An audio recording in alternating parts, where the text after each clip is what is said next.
સ્વાસ્થ્ય સાથે ચેડા, દૂધ વધારતા પ્રતિબંધિત ઇન્જેક્શનના જથ્થા સાથે એક શખ્સ ઝડપાયો. વલસાડ ગ્રામ્ય પોલીસે પેટ્રોલિંગ દરમિયાન મુંબઈ અમદાવાદ નેશનલ હાઈવે પરના તુલ ફર્સ્ટ ગેટ પાસેથી પશુઓમાં કૃત્રિમ રીતે દૂધનું ઉત્પાદન વધારવા માટે વપરાતા પ્રતિબંધિત ઇન્જેક્શનના જંગી જથ્થા સાથે એક ઇસમને ઝડપી પાડ્યો છે. પોલીસની સતર્કતાને કારણે પશુપાલન ક્ષેત્રે ચાલતી ગેરકાયદેસર પ્રવૃત્તિઓનો પર્દાફાશ થયો છે.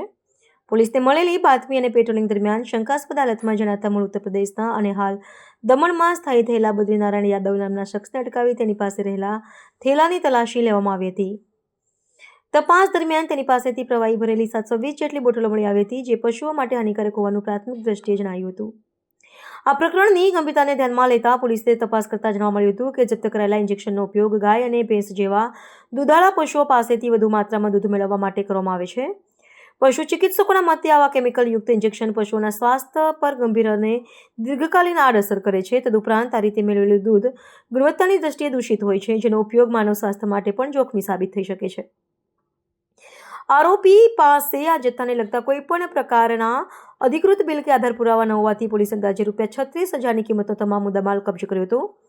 સમગ્ર ઘટના અંગે વલસાડ મુખ્યાલયના નાયબ પોલીસ અધિક્ષક ડીવાયએસપી ભાર્ગવ પંડ્યાએ સત્તાવાર માહિતી આપતા જણાવ્યું હતું કે જપ્ત કરાયેલા પ્રવાહીની વૈજ્ઞાનિક ખરાઈ કરવા માટે તેમના નમૂના સુરત સ્થિત ફોરેન્સિક સાયન્સ લેબોરેટરીમાં મોકલવામાં આવ્યા છે.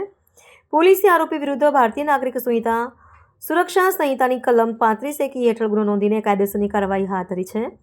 આ પ્રતિબંધિત જથ્થો ક્યાંથી લાવવામાં આવ્યો હતો અને કયા પશુપાલકો કે તબેલાઓમાં તેનું વેચાણ કરવામાં આવતું હતું તે દિશામાં પોલીસ દ્વારા સઘન તપાસ હાથ ધરવામાં આવી છે. રૂરલ પોલીસ સ્ટેશનના પોલીસ કર્મચારીઓ પોતાના પેટ્રોલિંગ માટે દરમિયાન અતુલ ફર્સ્ટ ગેટ પાસે એ લોકો પેટ્રોલિંગમાં હતા અને એ દરમિયાન મુંબઈથી અમદાવાદ તરફ જતા સર્વિસ રોડ પર એક કિસ્મ જે છે પોતાના હાથ વડે વાહનો રોકવાનો પ્રયત્ન કરતો હતો.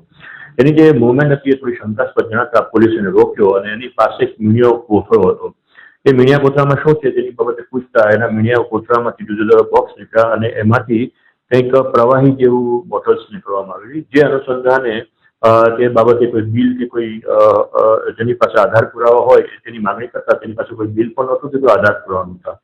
તેને ડિટેલમાં લઈને પૂછપરછ કરતા તેણે પોતે એવું જણાવ્યું કે આ જે બોટલ્સ જે છે એ બોટલનું જે પ્રવાહી છે એ ગાયો અને ભેંસોને મારવામાં આવે, ઇન્જેક્શન રૂપે આપવામાં આવે તો તેઓ વધારે દૂધ આપે છે અને સારું પ્રોડક્શન દૂધનું મળે છે, તેથી આ દવા અમે વાપરીએ છીએ એવી હકીકત તેને જણાવેલી. આ સંદર્ભે જે ઈસમ જે છે શકમદ ઈસમ તેની પાસેથી લગભગ 720 જેટલી બાટલીઓ એલ્યુમિનિયમની સીલ કરેલી પોલીસે કબજે કરેલી છે, જેની કિંમત ₹36,000 ગણવામાં આવેલી છે. તેને વધુ તપાસ માટે FSL સુરત ખાતે મોકલી આપવામાં આવેલ છે. આ સંબંધે રૂરલ પોલીસે BNS SS ની કલમ 35(1) મુજબ ધોરણસર તપાસ ફરિયાદ દાખલ કરેલી છે અને તેની તપાસ હાથ ધરવામાં આવી છે. મુદ્દામાલ કોણે આપ્યો, ક્યાં વાપરવાનો છે, કોને મગાવ્યો છે અને આ સિવાય પણ અન્ય કોઈ વ્યક્તિ આમાં ઇન્વોલ્વ છે કે કેમ તે સંબંધે વિશેષ તપાસ પૂછપરછ બાદ જ જાણી શકાય તેમ છે. હાલ જે આરોપી જે છે એ પોલીસ કસ્ટડીમાં છે અને આરોપી જે છે એનું મૂળ નામ છે ચંદ્રકાંત ઉર્ફે હરિનાથ યાદવ, એ દમણનો રહેવાસી છે અને મૂળ જે છે રસુલાબાદ ગાઝીપુર યુપીનો રહેવાસી છે. આપેલ બોટલ સંબંધે કોણે આપી છે, ક્યાંથી ક્યાં ટ્રાન્સપોર્ટ કરવાનો હતો, એનો શું બીજો ઉપયોગ કરવાનો હતો અથવા તો બીજા કોઈ વ્યક્તિ આની પાસેથી બોટલ મંગાવી હતી, ક્યાં કેરિયર છે, ક્યાં પોતે જેને યુઝ કરે છે તે બાબતે ઘનિષ્ઠ તપાસ થયા બાદ જ ચોક્કસ હકીકત જાણી શકાય તેમ છે.